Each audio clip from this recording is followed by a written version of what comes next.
안녕하세요. 드라마를 투파보는 잼잼 리뷰입니다. 나쁜 엄마 8회 드디어 강호의 복수가 수면 위로 올라왔습니다. 사고를 당하기 이전에 강호가 넣어둔 메모리 카드가 강호의 돌사진에서 발견되었는데요. 역시 최강호는 독한 완벽주의자 엄마 진영순의 아들이었어요. 오태수와 송우벽에게 복수를 하기 위해 계획대로 한 발 한 발 나아가면서도 자신이 잘못될 순간까지를 생각해 놓은 거잖아요.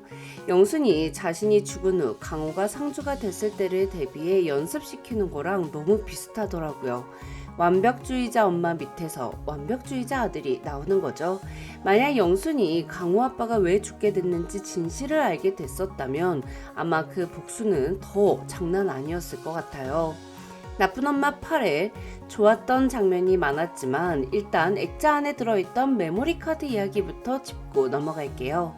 사고를 당하기 전 영순이 강호의 집 경비실에 반찬을 전하고 갔던 날 밤 강호는 경비 아저씨께 편지 한 통을 건네며 추후 자신이 없을 때 어머니께서 자신의 이삿짐을 챙기러 오게 된다면 이 편지를 전해달라고 부탁을 했습니다. 그런데 편지 안의 문장이 좀 이상했죠. 비록 몸은 이렇게 멀리 떨어져 있지만 제 마음만은 늘 아버지 어머니와 셋이 함께했던 그 추억 속에 고스란히 머물러 있다는 것을요 라고 적혀 있었는데요. 강호의 아버지는 강호가 태어나기도 전에 사망했기에 세 식구가 함께한 추억이 전혀 없잖아요. 그리고 평소에 강호가 영순에게 쓰던 말투도 아니었습니다. 편지를 본 영수는 강호가 사고가 날 것을 미리 알고 있었던 건 아니었는지, 그렇다면 내게 전하고 싶었던 말이 무엇이었는지 궁금해했어요. 그리고 비밀은 강호의 돌사진에 있었습니다. 돌이 된 아기 강호를 안고 있는 영순과 죽은 해식의 사진이 함께 있는 그 액자가 편지 속에 아버지 어머니와 셋이 함께 했던 추억을 의미했고 그 액자 안에 메모리 카드가 들어 있었습니다.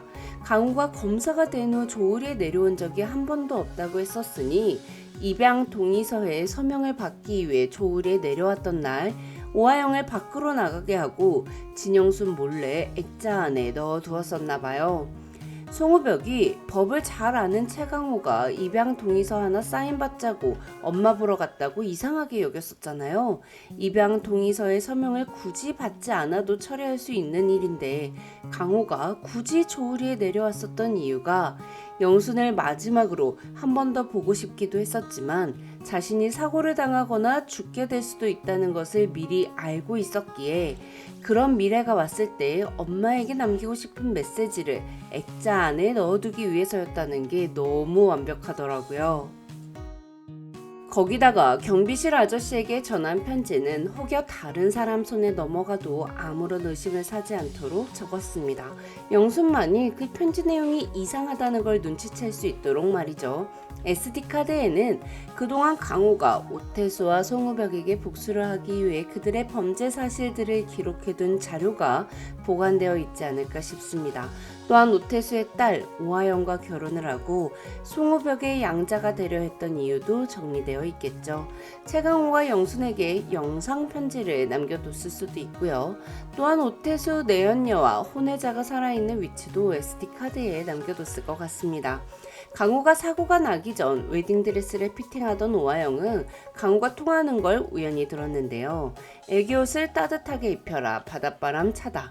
이따가 저녁 8시에 데리러 가겠다. 통화 속의 애기는 오태수의 혼외자겠죠.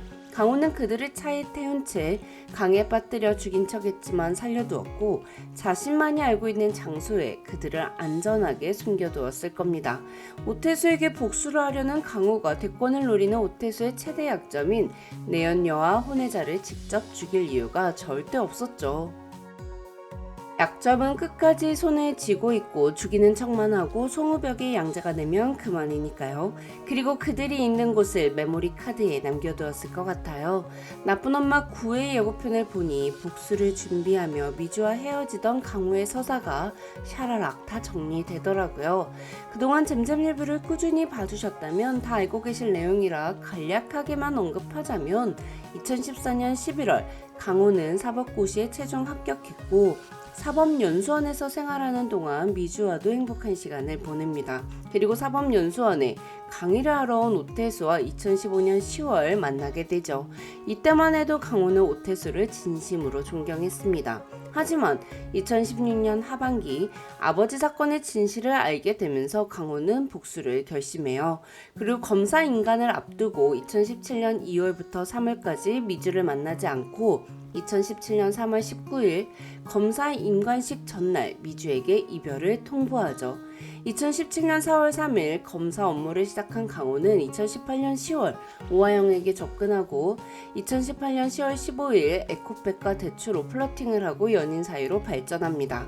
2019년 송우벽 손자의 살인사건을 맡고 본격적으로 송우벽의 개 노릇을 하는 척합니다. 이후 2021년 7월 10일 오태수에게 혼외자가 있다는 친자 확인 검사 결과지를 확보했고 2021년 9월 7일 영순에게 SD카드의 위치를 알리는 편지를 써서 경비실에 전달해 둡니다. 그리고 2021년 10월 영순의 집 액자에 메모리카드를 숨기고 돌아가던 중 교통사고가 난 거죠. 미주는 2017년 3월 강호와 헤어진 후 그해 10월경 쌍둥이를 출산했습니다. 강호의 복수 계획과 관련해 더 상세한 내용은 이 영상을 참고해주세요. 이젠 나쁜 엄마 8회 이야기 좀 해볼게요.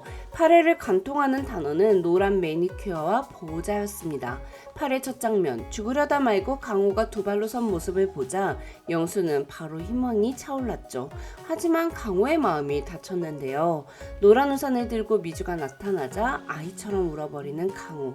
엄마가 나를 버렸다고 생각하는 강호에게 미주는 너희 엄마는 절대 너를 버릴 뿐이 아니라며 혹시라도 만약 그랬다면 그럴 만한 이유가 있었을 거라고 말했습니다.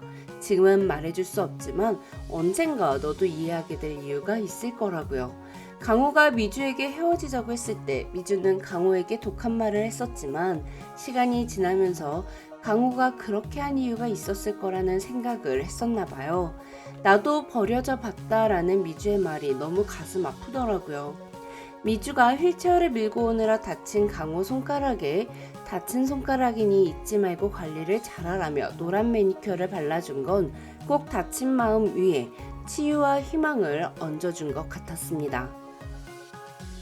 엄마가 날 버렸다고 생각하며 마음의 문을 닫을 뻔했던 강호는 분명 이유가 있었을 거라는 미주의 말을 듣고 혼자 오해하지 않고 영순에게 그 이유를 물었는데요. 엄마가 많이 아파서 강호한테 짐이 되고 싶지 않아서 그랬다는 영순. 이에 강호는 내가 아파서 엄마한테 짐이 됐냐고 되물으며 내가 엄마 아들인 것처럼 엄마는 나한테 우리 엄마이기 때문에 엄마를 돌보는 것은 당연한 것임을 내가 엄마의 보호자가 될 수 있음을 전했어요. 영수는 절망에 쉽게 꺾이지 않는 단단한 마음을 가진 사람입니다. 하지만 영순에게는 영순을 지켜줄 보호자가 없었어요. 남편이 사망한 후 영수는 강호의 보호자가 되어줘야 한다는 생각만으로 살았던 사람이니까요. 그렇게 강호의 보호자인 영수는 강호에게 짐이 되지 않기 위해 죽음을 선택했었던 거죠. 강호를 키우면서 혼자서 외로운 싸움을 하던 영순에게 병원에 가서도 보호자가 없다고 하던 영순에게 드디어 보호자가 생긴 순간 이제 엄마도 보호자가 생긴 거야 라고 울먹이는 영순의 모습 진짜 너무 슬프더라고요. 이후 강호는 독한 엄마의 스파르타 재활훈련 덕분에 결국 일어섰습니다. 강호가 재활치료를 받으며 영순에게 한 걸음씩 다가갈 때 영순이 강호야 이리 와 라며 양팔을 벌리고 걸음마를 처음 하던 아기 때랑 겹치는 연출에서는 너무 눈물이 났어요. 강호는 전동 휠체어 선물을 갖고 온 조우리 주민들 앞에서 당당하게 걸어 나왔습니다. 두 발로 선 강호의 모습을 보니 이제 7살 아니고 10살 형아 정도 된 느낌이더라고요. 그래서 7살 예진이가 강호한테 오빠라고 부르면서 반해버렸나 봐요. 두 발로 일어선 강호는 노란 매니큐어를 지우지 않은 채 첫눈이 오면 소원을 이뤄준다는 봉숭아물 마냥 유지하고 있었습니다. 그리고 미주에게 엄마가 날 버린 게 아니었다. 그러니까 그 사람도 미주 씨를 버린 게 아닐 거라고 말합니다. 맞아요. 강호도 미주에게 헤어지자고 할 수밖에 없는 이유가 있었잖아요. 왠지 저 노란 매니큐어가 지워지기 전에 강호가 기억을 되찾고 미주를 버린 게 아니었다는 말을 할 수 있게 되면 좋겠어요. 강호는 미주를 잊은 게 아니라 복수를 하기 위해 미주를 잃은 거니까요. 한편 미주에게 빚쟁이가 또 찾아왔습니다. 아니 미주랑 동업하던 여자애가 빌린 돈을 왜 미주한테 와서 찾냐고요.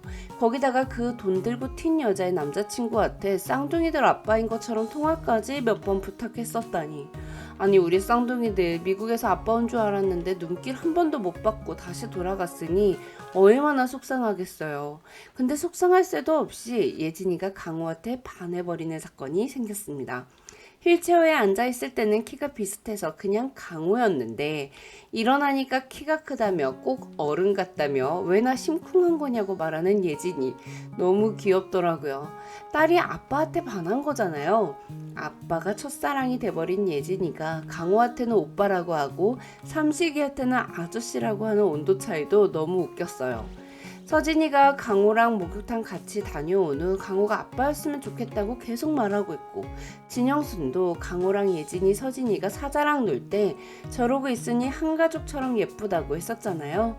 강호랑 미주 어서 오해 풀고 결혼 딱 해서 쌍둥이들 학교 들어가기 전에 등본에 최강호 아빠 딱 새겨줬으면 좋겠네요. 지금까지 드라마를 또 파보는 잼잼 리뷰였습니다. 감사합니다.